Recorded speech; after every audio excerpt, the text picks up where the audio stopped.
दोस्तों, आज के इस सेशन में हम बात करेंगे हड़प्पा सभ्यता की ट्रेडिंग एक्टिविटीज के बारे में। वो कौन सी चीजें थी जो हड़प्पा सभ्यता के लोग बाहर से मंगवाते थे और वो कौन सी वस्तुएं थी जिनको वो बाहर एक्सपोर्ट करते थे। किस किस्म के ट्रेडिंग रिलेशंस या एक्सचेंज रिलेशंस हड़प्पन सिविलाइजेशन के लोगों ने स्टैब्लिश किए थे, उनको हम कितने लेवल्स पे देख सकते हैं। दूर दराज के एरियाज में हड़प्पन ट्रेडिंग रिलेशंस के बारे में हमारे पास किस तरह के एविडेंसेस हैं और हम उन्हें किस तरह से इंटरप्रेट कर सकते हैं। तो आइए आज के इस सेशन को आगे बढ़ाते हैं।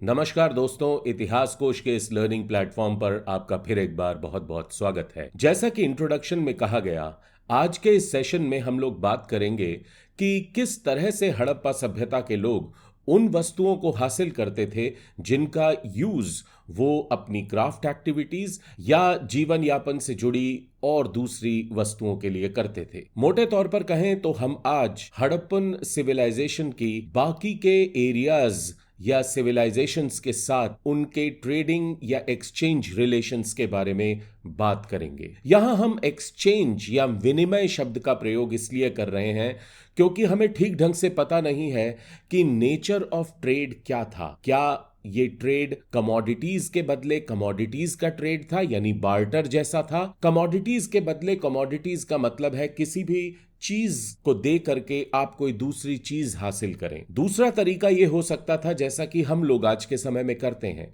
यानी मार्केट गए, सामान खरीदा और बदले में पैसे दिए। तो क्या हड़प्पन सिविलाइजेशन के लोग दूसरी सभ्यताओं या संस्कृतियों के साथ जब ट्रेडिंग रिलेशंस एस्टैब्लिश करते थे तो क्या वो उन्हें पैसों के रूप में भुगतान करते थे या चीजों के बदले चीजें ली और दी जाती थी। एज यूजुअल हम इस सेक्शन की शुरुआत भी एनसीईआरटी की आपकी किताब में सेक्शन 6 को पढ़ने के साथ करेंगे और जैसे जैसे हम आगे बढ़ते जाएंगे हम कोशिश करेंगे सारी चीजों को आपके लिए एक्सप्लेन कर सकें और उसके बाद कुछ और इंपॉर्टेंट एस्पेक्ट्स पर हम थोड़ा और प्रकाश डालने का प्रयास करेंगे। तो आइए इस सेशन को पढ़ते हैं। सेक्शन 6, माल प्राप्त करने संबंधी नीतियां। जैसा कि स्पष्ट है कि शिल्प उत्पादन के लिए कई प्रकार के कच्चे माल का प्रयोग होता था। पिछली बार हमने बात की थी कि मनके बनाने, चूड़ियां बनाने और बहुत सी जो चीजें बनाई जाती थी उन सभी को बनाने के लिए आपको कुछ ना कुछ रॉ मटेरियल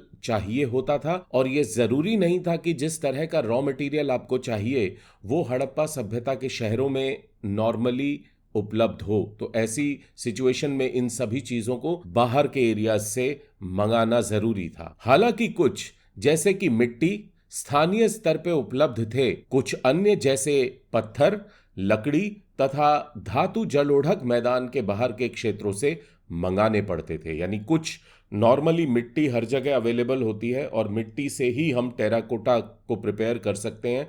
तो मिट्टी तो स्थानीय स्तर पे या लोकल लेवल पे अवेलेबल रहती होगी, लेकिन कुछ और चीज़ें जैसे कि अलग अलग किस्म के पत्थर, कार्नीलियन, एगेट, इस तरह के पत्थर, लकड़ी और धातु यानी मेटल्स, ये सारी उस समय के सिंधु सरस्वती के जो मैदान थे उनके बियॉन्ड या उनके बाहर के क्षेत्रों से एरिया से मंगानी पड़ती होगी। बैलगाड़ियों के मिट्टी से बने खिलौनों के प्रतिरूप संकेत करते हैं कि यह सामान तथा लोगों के लिए स्थल मार्गों द्वारा परिवहन का एक महत्वपूर्ण साधन था। तो यहाँ आप एक चित्र देख सकते हैं यहाँ पे, और इस चित्र में कुछ इसी तरीके की बैलगाड़ी को दिखाया गया है। ये हड़प्पा का एक छोटा मिनिएचर टेराकोटा मॉडल है और इससे हमें पता लगता है कि किस तरह से बैलगाड़ी जैसे वाहनों का प्रयोग किया जाता था, शायद माल ढुलाई के लिए और शायद लोगों की आवाजाही के लिए भी। संभवतः सिंधु तथा इसकी उपनदियों के बगल में बने नदी मार्गों और साथ ही तटीय मार्गों का प्रयोग भी किया जाता था। यहाँ पर मैंने एक चित्र यूज किया है, ये इंटरनेट से लिया है और इसमें दिखाया गया है कि किस तरह से लकड़ी के बड़े बड़े लॉग्स को सीधे नदियों में बहा दिया जाता है और उनको देखते देखते उनको एक जगह से दूसरी जगह तक पहुंचाया जाता है। ऑब्वियसली इस पूरी प्रोसेस में इस बात का ध्यान रखा जाता है कि एक नज़र रखी जाए कि वो किस तरह से बह रहे हैं, लेकिन ये एक बहुत आसान तरीका हो सकता था लकड़ी के बड़े बड़े लट्ठों या लॉग्स को एक जगह से दूसरी जगह ले जाने का, अगर आपके पास नदी की या पानी की किसी तौर पे कनेक्टिविटी अवेलेबल थी। सेक्शन 6.1 उपमहाद्वीप तथा उसके आगे से आने वाला माल। हड़प्पा वासी शिल्प उत्पादन हेतु माल प्राप्त करने के लिए कई तरीके अपनाते थे। उदाहरण के लिए उन्होंने नागेश्वर और बालाकोट में, जहां शंख आसानी से उपलब्ध था, बस्तियां स्थापित की। ऐसे ही कुछ अन्य पुरास्थल थे।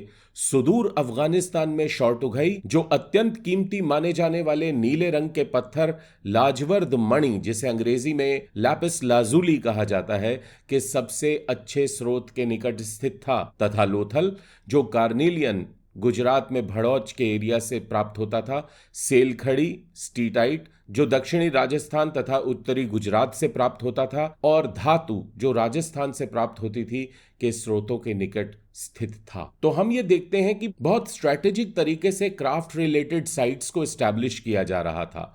आप देखें कि इस मानचित्र में यहां पर ये शॉर्टुघई नाम का स्थान लोकेटेड है, जिसको शायद केवल इसलिए एस्टैब्लिश किया था ताकि इससे उत्तर के एरियाज से, जहां पर लापिस लाजुली अवेलेबल था, उसको हासिल किया जा सके। इसी तरह से बालाकोट, हमने देखा बालाकोट, नागेश्वर, ये दोनों ऐसी साइट्स थीं जो बिल्कुल समुद्र तट पर स्थित थीं और यहां से शंख आसानी से प्राप्त हो सकता था। और गुजरात में लोथल एक ऐसी जगह थी जो अलग अलग तरह के कच्चे माल के स्रोतों के आसपास पड़ती थी, और वहां से इन स्रोतों को लोथल आसानी से पहुंचाया जा सकता था।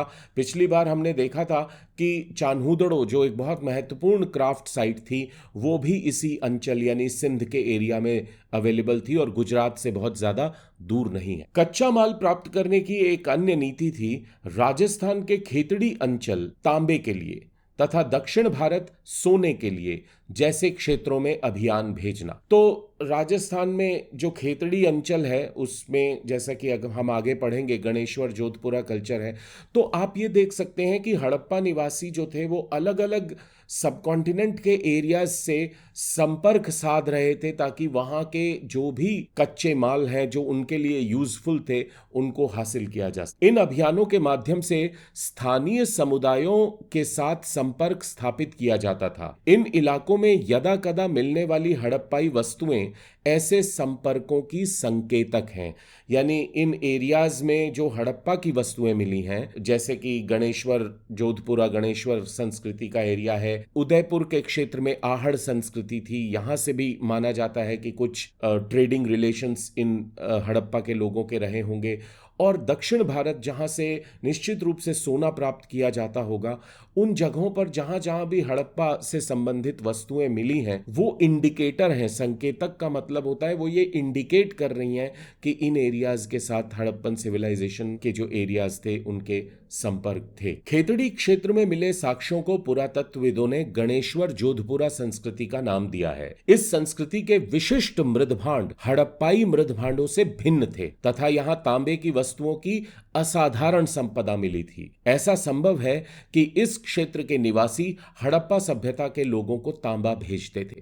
देखिए, खेतड़ी एक ऐसी जगह है जहां पर हाल तक, पिछले कुछ वर्षों तक, तांबा बहुत प्रचुर मात्रा में मिलता रहा है और ऐसा माना जाता है कि तांबे का एक बहुत बड़ा स्रोत था अरावली की जो पर्वतमालाएं हैं, अरावली जो माउंटेन रेंजेस हैं, उन्हीं में ही ये माइंस थीं।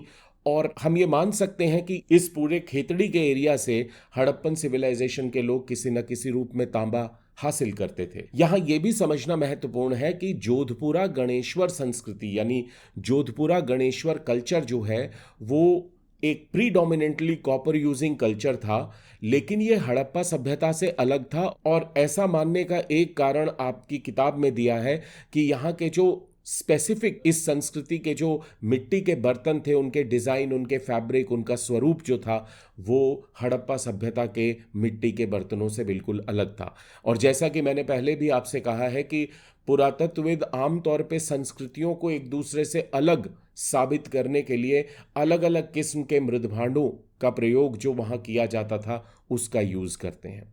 पर निश्चित रूप से यहाँ पर इंडिकेशन ये मिल रहा है कि हड़प्पा सभ्यता के लोग अलग अलग क्षेत्रों से संपर्क बनाते थे, वहाँ से उनके एक एक्सचेंज रिलेशन स्टैब्लिश होते थे। और इसका एविडेंस हमें मिलता है हड़प्पा सभ्यता में जो चीज़ें हैं उनसे तो मिलता ही है, बल्कि उन एरियाज में जो हड़प्पा हड़प्पा सभ्यता से जुड़ी हुई चीजें हैं उनसे भी हमें मिलता है। सेक्शन 6.2 सुदूर क्षेत्रों से संपर्क। हाल में ही हुई पुरातात्विक खोजें इंगित करती हैं यानी इंडिकेट करती हैं कि तांबा संभवतः अरब प्रायद्वीप के दक्षिण पूर्व छोर पर स्थित ओमान से भी लाया जाता था। तो हमने पिछली बार अभी अभी बात की कि खेतड़ी का जो एरिया था वहां से तांबा प्रोक्योर किया जाता था, हासिल किया जाता था, लेकिन यह भी पता लगा है कि जो ये एरिया है ओमान का, यहां से भी तांबा हड़प्पा के लोग मंगाते थे। रासायनिक विश्लेषण यानी केमिकल जो टेस्ट्स किए गए हैं वो दर्शाते हैं कि ओमानी तांबे तथा हड़प्पाई पुरावस्तुओं दोनों में निकल के अंश मिले हैं जो दोनों के साझा उद्भव की ओर संकेत करते हैं। तो ओमान का जो कॉपर है उसमें भी निकल था और जो कॉपर से बनी चीजें हमें हड़प्पा सभ्यता से मिली हैं उसमें भी निकल था और इस आधार पर यह माना जाने लगा है कि पॉसिबली कुछ एलिमेंट जो कॉपर का था वो ओमान से भी मंगाया जाता था। संपर्क के और भी संकेत मिलते हैं, यानी इस एरिया से सुदूर दूर के क्षेत्र से जो एक्सचेंज रिलेशंस थे उनके कुछ और एविडेंस भी मिलते हैं। एक विशिष्ट प्रकार का पात्र अर्थात एक बड़ा हड़प्पाई मर्तबान जिसके ऊपर काली मिट्टी की एक मोटी परत चढ़ाई गई थी ओमानी स्थलों से मिला है। तो टिपिकल हड़प्पन जो एक बड़ा मृदभांड था, एक मिट्टी का बर्तन था और उस पे काले रंग से एक परत चढ़ाई गई थी, वो ओमान के एरिया में मिला है, जिससे ये इंडिकेशन मिलता है कि इन दोनों एरियाज के बीच यहां से यहां और यहां से यहां के बीच किसी न किसी रूप में कोई ना कोई संपर्क था। ऐसी मोटी परतें तरल पदार्थों के रिसाव को रोक देती हैं, मतलब उसे वाटर प्रूफ बना देती हैं। हमें यह नहीं पता कि इन पात्रों में क्या रखा जाता था, पर यह संभव है कि हड़प्पा सभ्यता के लोग इनमें रखे सामान का ओमानी तांबे से विनिमय करते थे। तो यहां हमने पहले बात की थी कि एक हम बात कर रहे हैं ट्रेड शब्द की और एक एक्सचेंज शब्द। तो यहां पर ऐसा लगता है कि इस तरीके के जो बड़े बर्तन थे उसके बदले ये बर्तन वहां भेजे जाते थे हड़प्पा सभ्यता से और ओमान से सोना मंगाया जाता था। तो ये एक कमोडिटी अगेंस्ट कमोडिटी यानी वस्तु के बदले वस्तु का जो एक्सचेंज है, इसको हम हिंदी में कहते हैं विनिमय, एक्सचेंज। ट्रेड एसेंशियली हम ये कहते हैं कि जब वस्तु के बदले में आप पैसा देते हैं या कोई भी प्रेशियस कमोडिटी देते हैं जैसे सोना चांदी, इस तरह की चीजें। तीसरी सहस्राब्दी ईसा पूर्व में, तीसरी सहस्राब्दी जो होती है इसको अंग्रेजी में कहते हैं मिलेनियम यानी 1000 ईयर्स। तो तीसरी सहस्राब्दी का मतलब हुआ थर्ड मिलेनियम। थर्ड मिलेनियम मतलब 3000 BCE। तो तीसरी सहस्राब्दी ईसा पूर्व में दिनांकित मेसोपोटामिया के लेखों में यानी इंस्क्रिप्शंस में मगान, जो कि संभवतः ओमान के लिए प्रयुक्त नाम था, नामक क्षेत्र से तांबे के आगमन के संदर्भ मिलते हैं। यानी मेसोपोटामिया में जो 3000 BCE के आसपास के जो कुछ टेक्स्ट्स हैं, कुछ ऐसी इंस्क्रिप्शंस हैं जिसमें यह बताया जा रहा है कि वहां पर ओमान से तांबा लाया जा रहा था। इसका मतलब ओमान एक ऐसा क्षेत्र था जहां से तांबा एक्सपोर्ट किया जाता था। यहां रोचक बात यह है कि मेसोपोटामिया के स्थलों से मिले तांबे में भी निकल के अंश मिले हैं।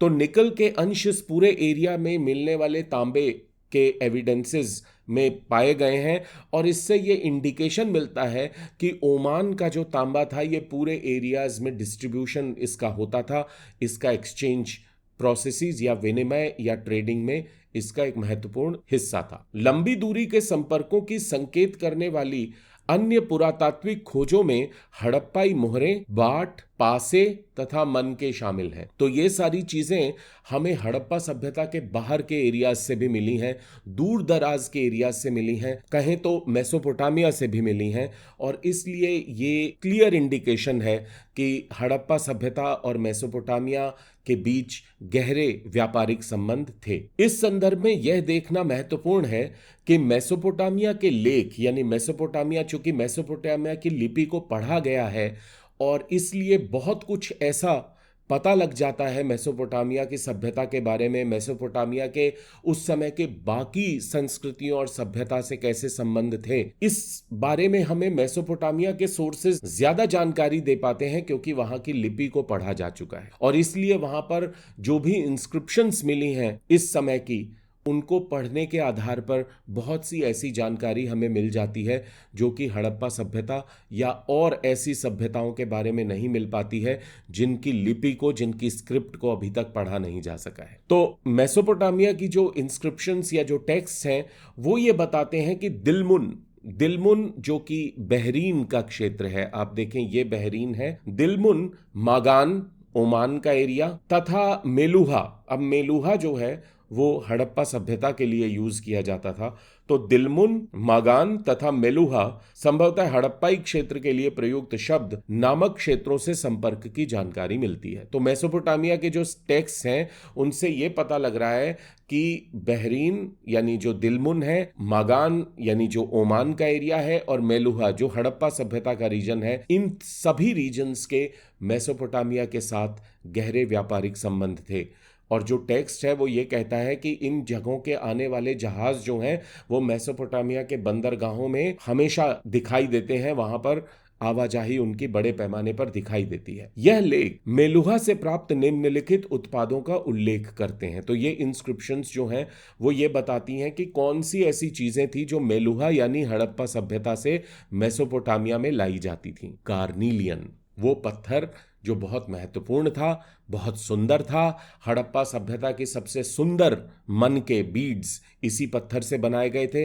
लाजवर्द मणि यानी लापिस लाजुली, जो कि यहां से हड़प्पा के लोग प्राप्त करते थे और फिर उसको मेसोपोटामिया भेजते थे। तो ये एक बहुत रेयर पत्थर है, बहुत ही आसानी से उपलब्ध नहीं होता है और इसलिए इसकी मांग और इसकी जो कीमत होती होगी वो काफी ज्यादा होती होगी। तांबा, सोना तथा विविध प्रकार की लकड़ियां, तो ये वो चीजें हैं जो हड़प्पा सभ्यता से भेजी जा रही थी मेसोपोटामिया या इराक में। मेलुहा के विषय में एक मेसोपोटामियाई मिथक का मतलब होता है एक ऐसी कहावत जो हो सकता है कि असल में ना हुई हो, तो एक मिथक कहानी के तौर पे उसको कहा जाता था। तुम्हारा पक्षी हाजा पक्षी हो, उसकी आवाज राजप्रसाद में सुनाई दे। तो हाजा पक्षी जो है, हाजा पक्षी की बात की जा रही है और उस कहा जा रहा है कि एक ऐसा लगता है कि कोई एक विश है इसमें कि तुम्हारा पक्षी हाजा पक्षी हो, उसकी आवाज राजप्रसाद यानी रॉयल पैलेस में सुनाई दे। कई पुरातत्वविदों का मानना है कि हाजा पक्षी मोर था,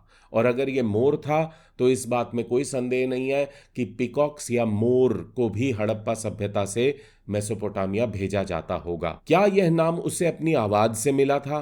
कहना बहुत मुश्किल है। ऐसा संभव है कि ओमान, बहरीन या मेसोपोटामिया से संपर्क सामुद्रिक मार्ग से था। आप देख सकते हैं कि ये जो इंपॉर्टेंट पैसेज है, ये पर्शियन गल्फ का ये पैसेज उस वक्त भी बहुत प्रोमिनेंट रहा होगा। मेसोपोटामिया के बहुत सारे बंदरगाह बहरीन, ओमान और यहाँ पर जैसे मकरान का जो कोस्ट है, मकरान का जो तटीय क्षेत्र है, खास तौर पे पाकिस्तान के एरिया में, वहां पर दो बहुत इंपॉर्टेंट बंदरगाह मिले हैं। एक है सुतका जेंडर और दूसरा है सुतका कोह। ये दोनों बंदरगाह कुछ इस एरियाज में मिले हैं और ऐसा हो सकता है कि इन बंदरगाहों से और गुजरात के बंदरगाहों से इन क्षेत्रों में सामुद्रिक मार्ग से यानी ओशियानिक पैसेजेस के थ्रू ये शिप्स जाते हों और सामान ले जाते हों और वापस लाते हों। मेसोपोटामिया के लेख मेलुहा को नाविकों का देश कहते हैं, यानी जो हड़प्पा के लोग थे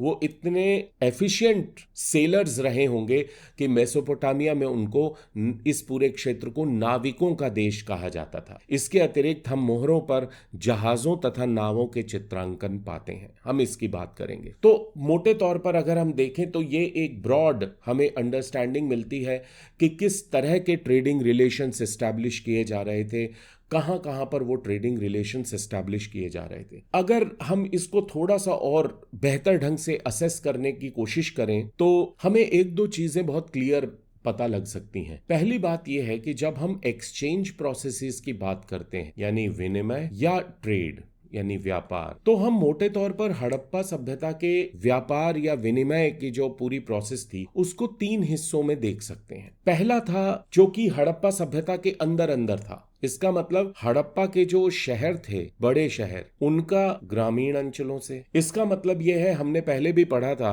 कि हड़प्पा के जो शहर थे वो गांव को वो चीजें भेजते थे जो गांव में अवेलेबल नहीं थी या बनाई नहीं जा सकती थी, और गांव मोटे तौर पर ग्रेन्स, फूड ग्रेन्स भेजते थे। तो फूड ग्रेन्स भेजे जाते थे गांव से शहरों की ओर जहां वो ये उत्पादन नहीं होता था, और शहरों से गांव की ओर ज्यादातर क्राफ्ट आइटम्स भेजे जाते थे। ऐसा ही कुछ हम मान सकते हैं कि जो टिपिकल क्राफ्ट एरियाज थे, जैसे कि चान्हूदड़ो, लोथल, जैसे कि नागेश्वर, जैसे कि सुक्कूर और लेवान के क्षेत्र, जहां पर माना जाता है कि हड़प्पा के जो पत्थर के ब्लेड्स थे, जो पत्थर के चाकू बनाए जाते थे, उनमें सुक्कूर और लेवान की पहाड़ियों का जो पत्थर था उसका यूज होता था। तो बड़े पैमाने पर क्राफ्ट प्रोडक्शन के तौर पे इनको बनाया जाता था और शायद पूरे हड़प्पा सभ्यता के अलग अलग क्षेत्रों में भेजा जाता था। तो इस तरह के जो एक्सचेंज था वो हम उसको आंतरिक एक्सचेंज कह सकते हैं, क्योंकि ये within Harappan civilisation exchange था। दूसरा हम इसको कह सकते हैं इंटर रीजनल। इंटर रीजनल मतलब अंतर क्षेत्रीय, इंटर रीजनल। और इंटर रीजनल का मतलब था कि वो एरियाज जो सब कॉन्टिनेंट यानी उपमहाद्वीप के अंदर ही थे लेकिन हड़प्पा सभ्यता के एरियाज से बाहर थे, जैसे कि जोधपुर गणेश्वर कल्चर। तो इसमें हड़प्पा सभ्यता और दूसरी संस्कृतियां, तो यहां से कुछ ना कुछ एक्सचेंज होता था, हमने देखा है। खास तौर पे कच्चे माल को लाया जाता था हड़प्पा सभ्यता में, और उसके बदले काफी अलग अलग चीजें, क्राफ्ट आइटम्स यहां से बाहर भेजी जाती थी। तो इसमें गुजरात का एरिया शामिल किया जा सकता है, इसमें गणेश्वर, जोधपुरा कल्चर जैसे एरियाज को शामिल किया जा सकता है। कुछ कश्मीर तक हमें हड़प्पा सभ्यता के मटके या बर्तन मिले हैं।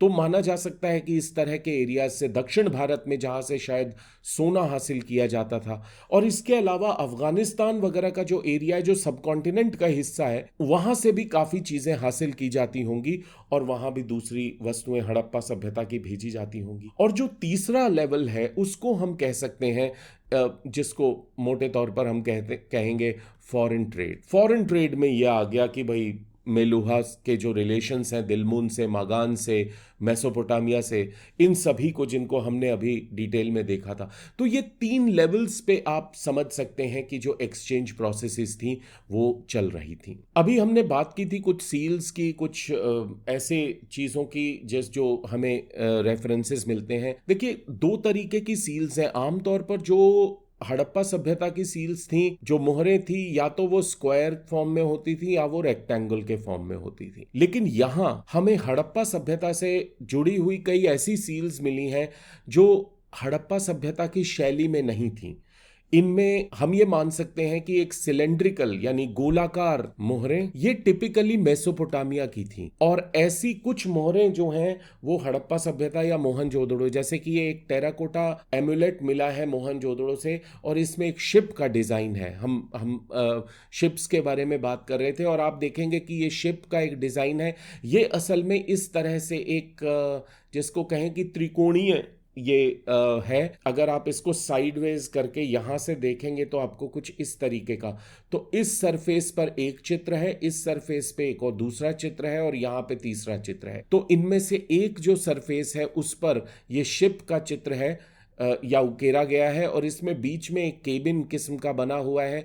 यहाँ 2 पक्षी हैं। एक ट्रेडिशन ये माना जाता है कि पक्षी जो है वो रास्ता दिखाते थे, तो शायद उसी का एक डिपिक्शन है ये। इस तरीके के यहाँ पर ये जो सेलर्स के लिए, सेल्स जिनको कहा जाता है, सेल्स जो होते हैं वो बड़े कपड़े के बड़े बड़े टुकड़े बांधे जाते हैं शिप्स पर, और वो शिप के मूवमेंट को कंट्रोल करते हैं, दिशा को कंट्रोल करते हैं, और इस तरह के खंभों पर इनको बांधा जाता है जिसको मस्ट्स बोलते हैं। तो यहाँ पर शायद उन्हीं को डिपिक्ट किया गया है। तो ये एक सील है, त्रिकोणीय एम्यूलेट है, एक्चुअली एक तावीज किस्म जैसा कुछ है। यहाँ पर इसी तरीके की, इसी का एक और चित्र यहाँ पर है। ये हमने हड़प्पा.com से लिया है, और ये एक आर्टिकल से लिया है, शिला तृप्ति का आर्टिकल है। तो ये भी एक सील है जो कि मिली है लोथल से। और शिप के ऐसे मॉडल्स जो हैं वो हमें लोथल से मिलते हैं। तो ये बहुत इंपॉर्टेंट जानकारी हमें मिलती है शिप्स के बारे में। तो इस तरह के शिप यूज किए जा रहे थे ट्रेडिंग एक्टिविटीज के लिए, और उनके ये कुछ उदाहरण मैंने आपको दिए हैं, इससे कहीं और ज्यादा उदाहरण अवेलेबल है। हम बात कर रहे थे मोहरों की, तो आगे हम उसी के बारे में और थोड़ा सा बात कर लेते हैं। तो मैं अभी जो बात कर रहा था सील्स की, तो आप देखेंगे कि मोहनजोदड़ो से हमें टिपिकल सिलेंड्रिकल सील्स मिलती हैं। सिलेंड्रिकल सील्स मतलब गोलाकार सील्स। आप ये देखेंगे, एक एग्जाम्पल आपको यहां दिख रहा है और दूसरा एग्जाम्पल आपको यहां दिख रहा है। ये सील्स जो हैं ये हड़प्पा में से मिली हैं, मोहनजोदड़ो से मिली हैं, लेकिन इनकी जो बनाने की शैली है वो हड़प्पा से मिलती जुलती नहीं है। मैंने पहले ही आपसे कहा है कि हड़प्पा में आमतौर पर चौकोर या रेक्टेंगल के आकार की सील्स बनाई जाती थी। ये जो सील्स हैं ये बहुत प्रचलित थी मेसोपोटामिया में, और चूंकि ये मोहनजोदड़ो से मिली हैं, हालांकि ये बनाई गई हड़प्पा में ही थी, हड़प्पा के ही कारीगरों ने बनाई थी, लेकिन इनकी जो शैली है वो मोहनजोदड़ो की टिपिकल सिलेंड्रिकल सील्स जैसी है।